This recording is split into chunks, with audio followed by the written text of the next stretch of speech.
wọ́n ti bẹ̀rẹ̀ sí ṣe iṣẹ́ ọnà sí ara àwọn aṣọ yìí.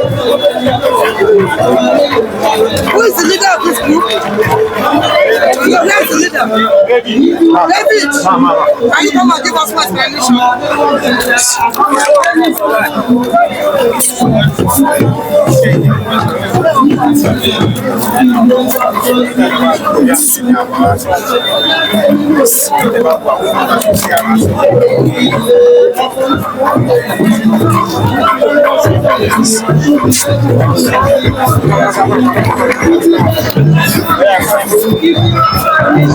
Aláwọn kọ̀ọ̀kan tó wà ń bẹ tó jẹ́ free hand lálẹ́ tó yẹ pé àkànwò láti ọpọlọ wa lórí ìkọ́tọ́ ti kọ́ wa látọ̀dọ̀ bàbá búra náà ni àti wá so ara àwọn iṣẹ́ tá a dẹ̀ ṣe àwọn náà ló wà nílẹ̀ yìí.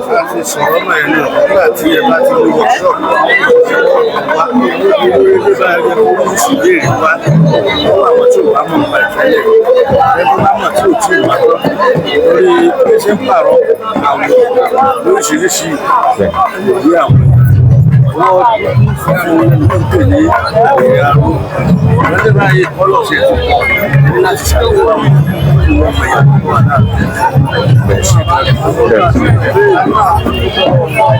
Ẹ ṣe lọ àmì sọ.